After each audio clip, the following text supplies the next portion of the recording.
Bonjour. Alors aujourd'hui, on va commencer le chapitre 2 qui s'appelle les métabolismes.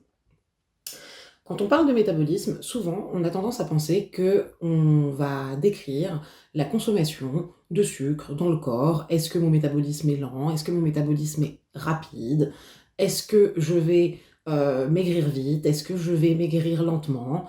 C'est pas tout à fait faux, mais c'est quand même beaucoup plus compliqué que ça. Enfin, pas si compliqué non plus. Quand on parle de métabolisme, en fait, on va parler de métabolisme cellulaire, c'est-à-dire que fait la cellule.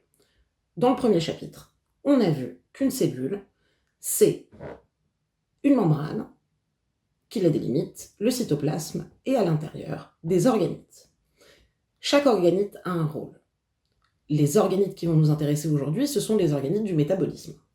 Pour les cellules animales, on parlera majoritairement des mitochondries. Pour les cellules végétales, on parlera des mitochondries et du chloroplaste. Quand on parle de métabolisme cellulaire, on va parler de toutes les réactions chimiques qui peuvent avoir lieu au sein d'une cellule, notamment au niveau de l'organite de la mitochondrie ou de l'organite du chloroplaste, qui vont permettre de produire soit de l'énergie en consommant de la matière organique, comme du sucre, soit de produire du sucre en consommant des matières minérales, comme de l'eau, ou des gaz, comme du dioxyde de carbone. Donc, si on reprend simplement, un métabolisme, c'est une cellule qui va réaliser des réactions chimiques pour produire de l'énergie ou de la nourriture. Il existe un dernier métabolisme, dont on parlera à la fin, qui ne nécessite pas du tout d'organites, mais qui va quand même être réalisé par beaucoup d'êtres vivants. Vous pouvez sortir vos cahiers et on va noter le titre du chapitre 2 et on va passer directement au grand 1 qui va décrire, premièrement, une petite définition des métabolismes, puis brièvement les 3 premiers métabolismes.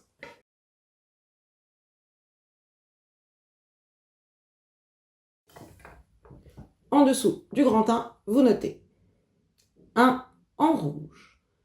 Métabolisme représente un ensemble de, en rouge, réactions chimiques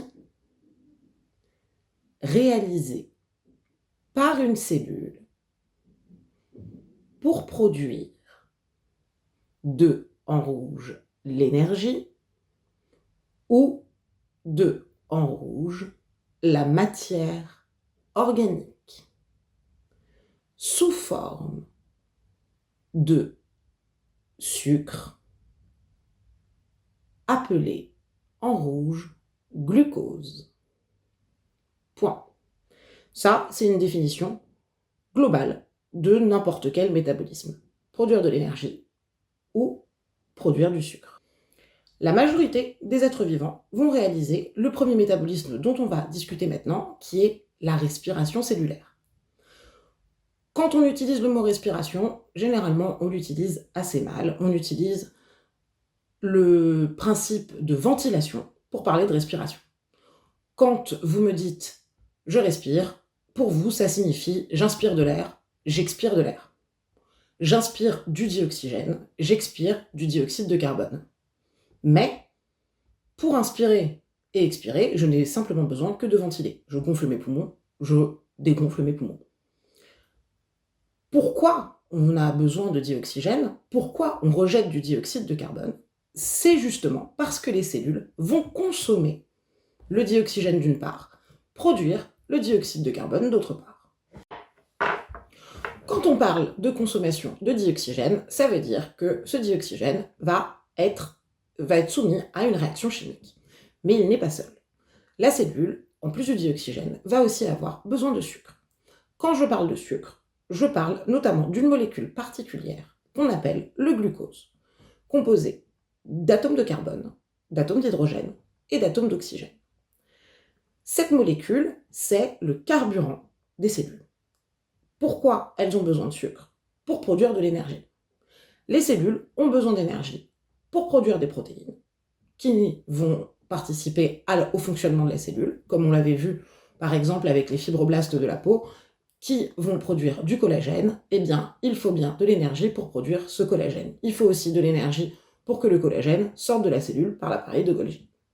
Donc, elles vont réaliser des réactions chimiques nécessitant glucose et dioxygène. Lorsque la mitochondrie réalise cette grosse réaction chimique qu'on appelle la respiration, elle va produire en plus du dioxyde de carbone qui va repasser dans le sang pour être expulsé par les poumons, et elle va aussi produire de l'eau.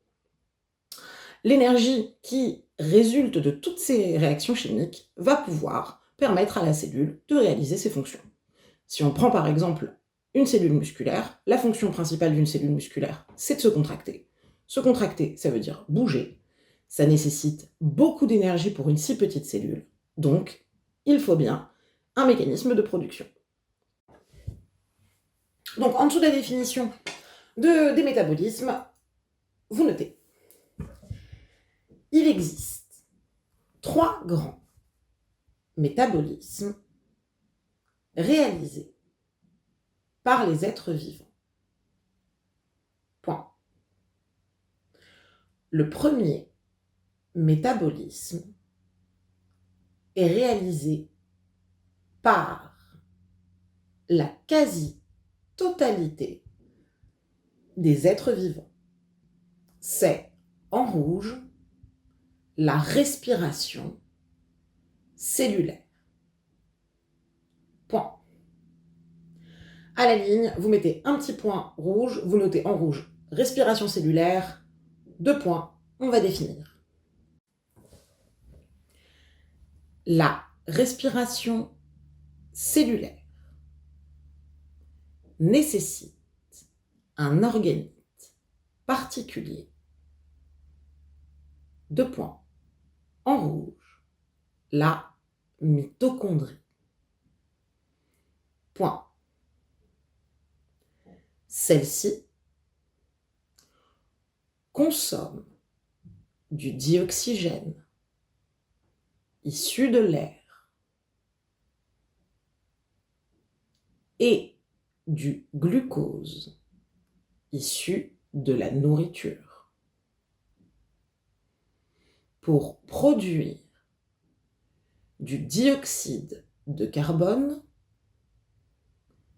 qui sera rejeté dans l'environnement, de l'eau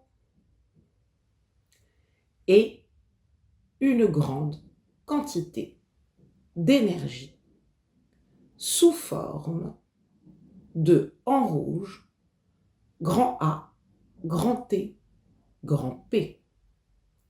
Point. L'ATP. On en parlera plus tard dans le grand 2 ou dans le grand 3. On va noter aussi une équation bilan, c'est-à-dire l'équation chimique qui va permettre de tout résumer pour parler du métabolisme de respiration.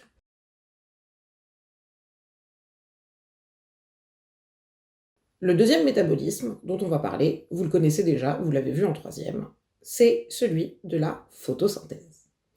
Le métabolisme de photosynthèse, il est très particulier parce qu'il n'est réalisé que par les plantes vertes qu'on dit chlorophylliennes, parce qu'elles contiennent de la chlorophylle, parce qu'elles contiennent des chloroplastes.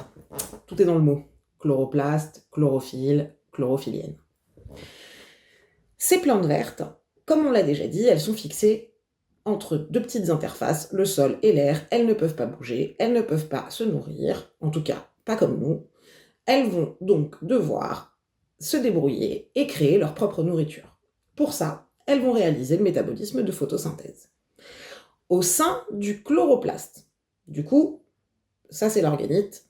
Quand vous pensez photosynthèse, on pense chloroplaste, exactement comme quand on va se dire qu'on pense respiration cellulaire et qu'on va penser mitochondrie. Au sein du chloroplaste, la plante va récupérer du dioxyde de carbone issu de l'air, que nous avons rejeté généralement par respiration. Elle va récupérer de l'eau issue de ses racines dans le sol, qu'elle va puiser dans le sol avec des ions minéraux.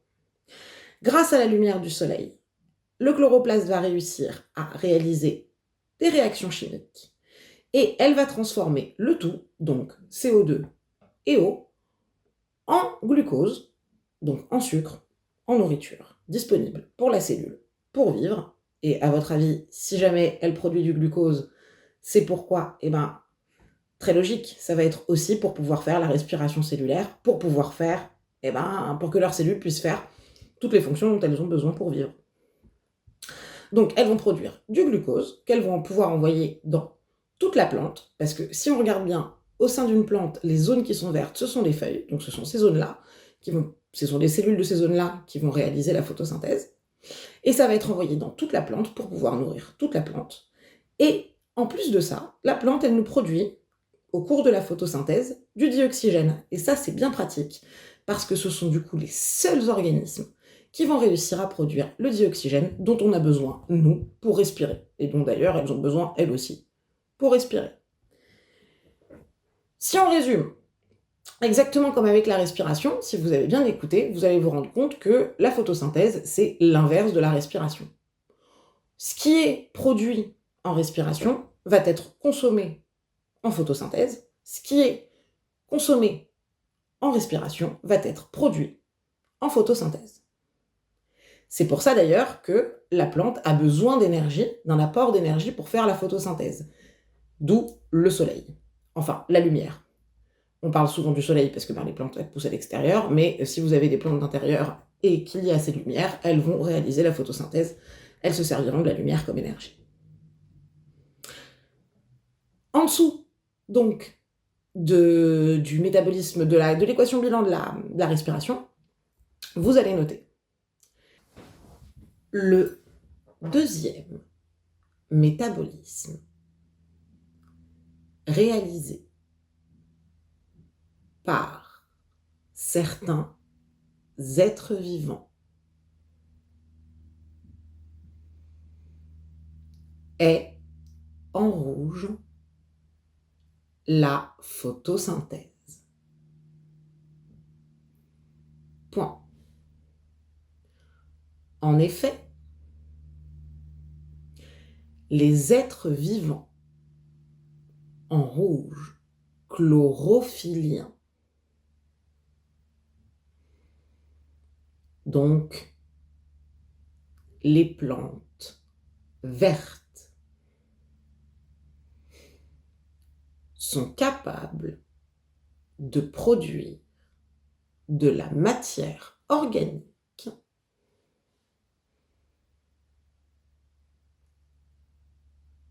par leur chloroplastes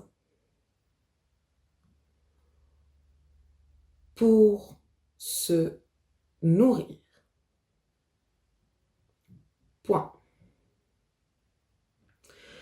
Vous retournez à la ligne, vous mettez un point rouge, la photosynthèse, 2 points. La photosynthèse en rouge.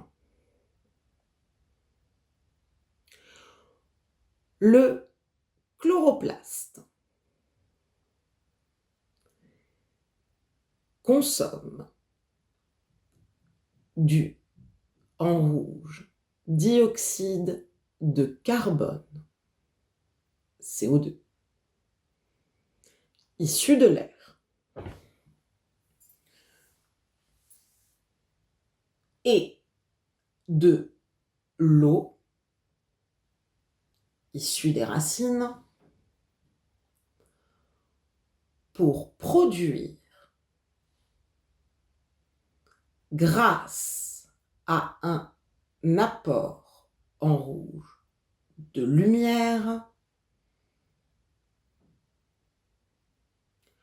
de la matière organique sous forme de glucose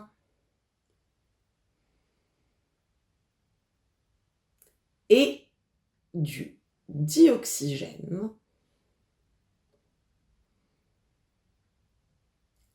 qui sera rejeté,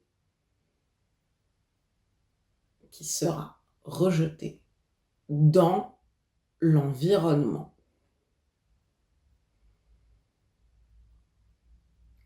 Point. le glucose sera transmis par la sève. Le glucose sera transmis par la sève à tout le reste du végétal.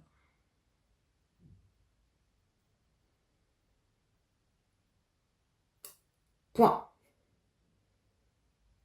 Et pareil, on va noter l'équation bilan de la photosynthèse.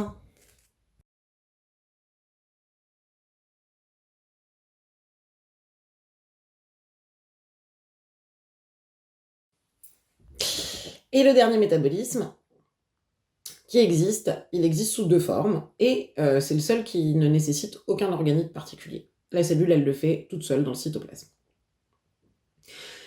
C'est ce qu'on appelle la fermentation. Je pense que vous avez déjà entendu le mot fermenter.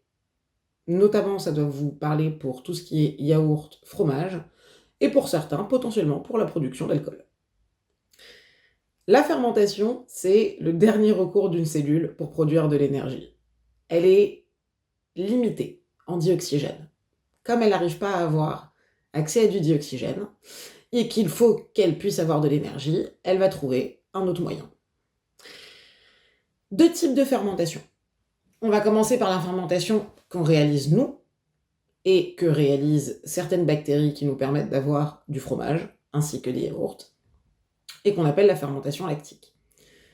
Lactique, lait, tout ça. Quand une cellule, elle se retrouve dépourvue de dioxygène. Exemple, si j'enferme du lait dans une enceinte hermétique, c'est-à-dire qui n'a plus accès où le lait n'a plus accès au gaz extérieur, il y a un moment, les cellules, elles vont avoir consommé tout le dioxygène qui est présent dans l'enceinte. Et elles ne vont pas mourir pour autant. Pour produire de l'énergie, elles vont continuer à consommer les cellules. Quand je dis les cellules, c'est pas les cellules du lait, c'est les bactéries qui sont dans le lait. Donc les bactéries, une fois qu'elles ont consommé tout le dioxygène, tout en consommant les sucres du lait, du lactose, elles vont continuer à consommer du lactose, donc à le dégrader, à consommer le glucose qu'il contient, pour produire un peu d'énergie, pour se maintenir en vie. Sauf que ça va créer, forcément, vu que ce sont des réactions chimiques, ça crée des produits, et ça va créer un nouveau produit qu'on appelle l'acide lactique. Cet acide lactique, en grande quantité, il nous permet du coup de transformer du lait en yaourt, voire en fromage. Chez nous, c'est pareil, sauf qu'on n'est pas des bactéries, que nos cellules, étant des pluricellulaires, toutes nos cellules ne vont pas fermenter, heureusement, que les cellules qui fermentent, ce sont les cellules musculaires. Pourquoi, à votre avis, les cellules musculaires? C'est parce que c'est celles qui ont le plus besoin d'énergie à l'intérieur de votre corps. Elles doivent en permanence être un peu contractées. Vous les sollicitez tout le temps, même là, quand vous êtes assis en train de me regarder, vous sollicitez vos cellules musculaires, sinon vous serez en train de couler gentiment au niveau de votre chaise. Si ça n'arrive pas, c'est parce que vos cellules sont perpétuellement, toutes les cellules musculaires sont perpétuellement un peu contractées. Et des muscles, vous en avez partout.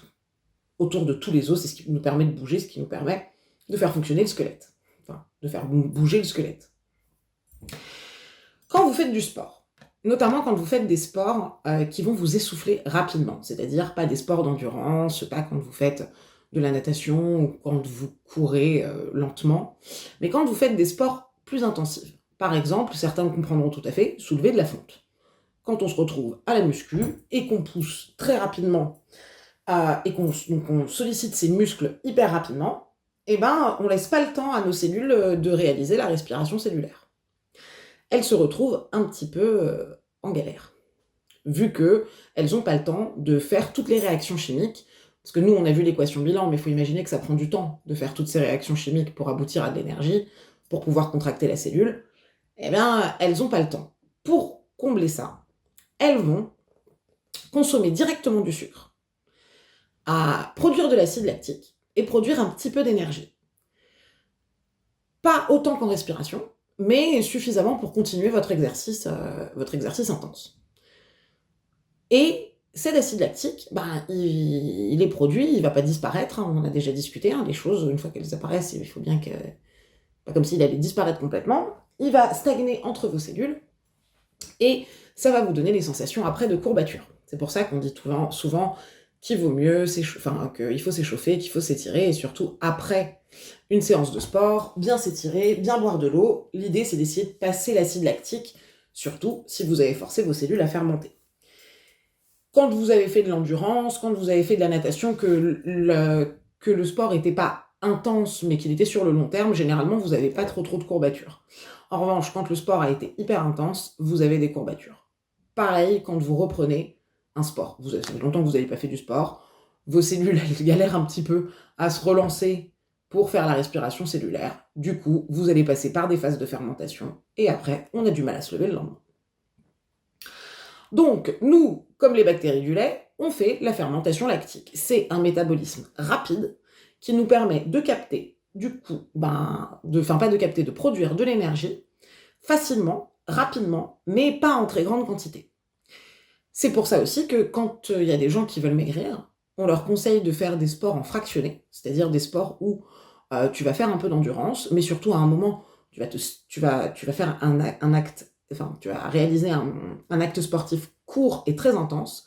C'est pour forcer la fermentation, parce que du coup, la fermentation, ça consomme plus de glucose, et sur le long terme, plus de gras, parce que quand la cellule, elle a plus de glucose, elle prend ce qu'elle peut pour pouvoir créer de l'énergie. Et comme ça crée beaucoup moins d'énergie que quand on fait ça crée beaucoup moins d'énergie que quand on fait la respiration cellulaire, on consomme vachement plus de glucose ou de graisse, et donc ça permet de maigrir. Ça, c'est pour la fermentation lactique. Un type d'être vivant sur Terre, que vous connaissez, qu'on appelle les levures, elles vont réaliser un autre type de fermentation. Donc les levures, ce sont des unicellulaires. Comme on l'a dit, une cellule, un organisme. Elles sont assez intéressantes parce que elles vivent en colonie. On avait fait une activité dessus, c'était la toute première. Elles vivent en colonie, et tant qu'elles ont accès à du dioxygène, elles font la respiration cellulaire.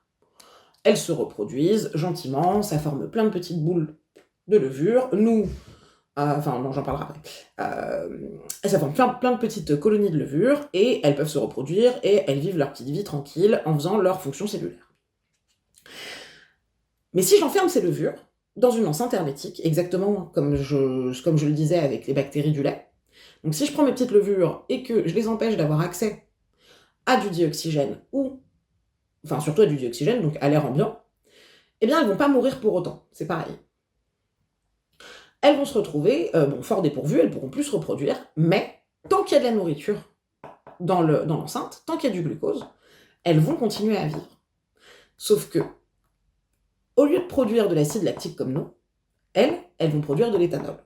L'éthanol, c'est la molécule qu'on appelle plus communément l'alcool. Les levures, on en utilise, donc souvent d'ailleurs vous pouvez entendre le mot levure de bière, du coup, bière, alcool. Et ces levures, on les utilise dans deux cas, dans tout ce qui est fermentation du pain, et dans tout ce qui est fabrication d'alcool.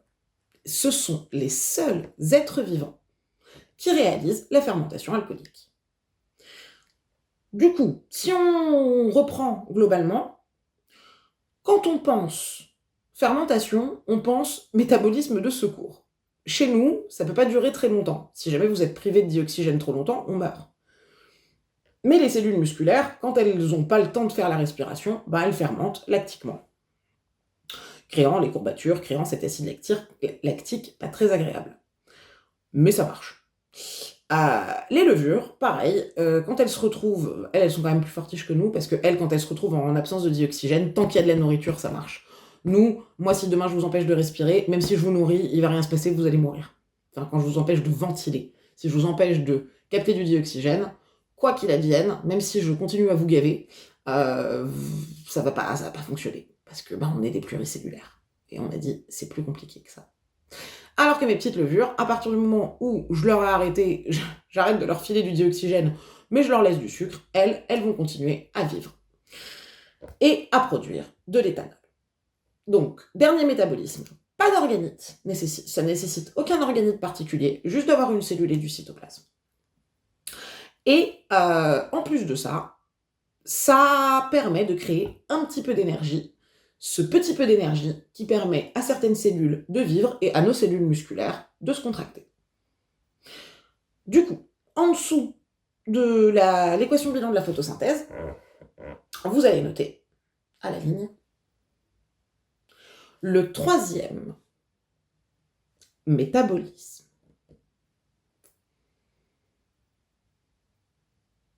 réalisé par les êtres vivants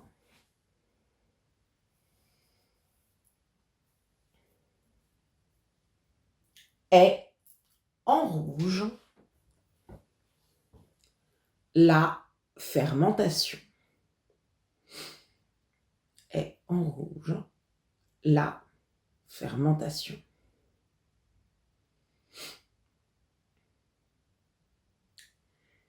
Il existe deux types de fermentation. Il existe deux types de fermentation. Deux points. Premier tiré. La fermentation lactique, en rouge, pardon, en rouge, la fermentation lactique.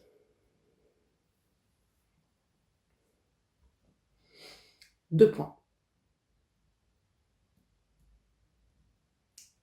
Elle est réalisée par certaines bactéries et par les cellules musculaires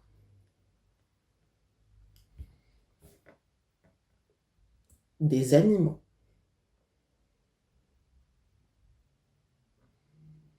Point. En absence de en rouge dioxygène,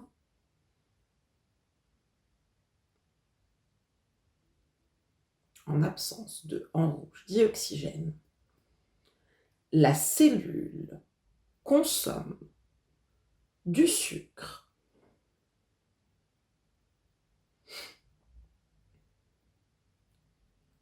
et produit, la cellule consomme du sucre et produit du dioxyde de carbone ainsi que du dioxyde de carbone ainsi que en rouge de l'acide lactique.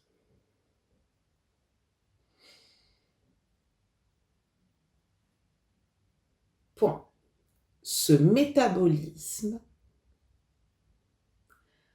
permet la libération d'un peu d'énergie.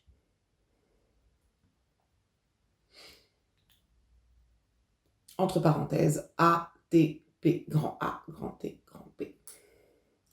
On en parlera plus tard, dans une autre vidéo. Deuxième tiret.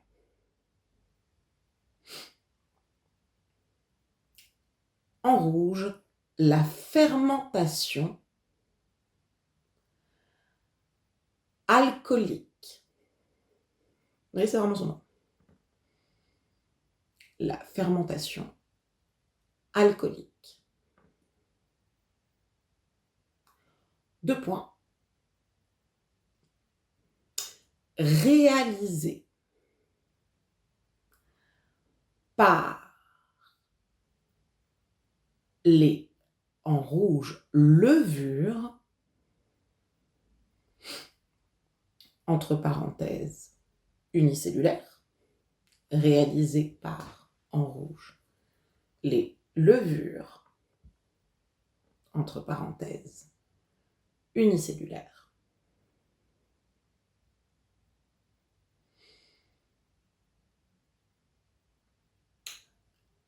La cellule consomme du glucose en absence de dioxygène. La cellule consomme du glucose en absence de dioxygène et produit du dioxyde de carbone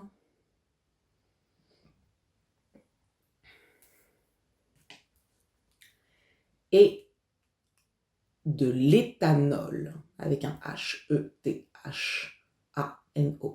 et de l'éthanol, entre parenthèses, alcool.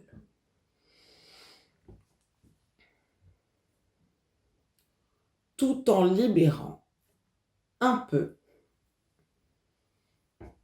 d'énergie.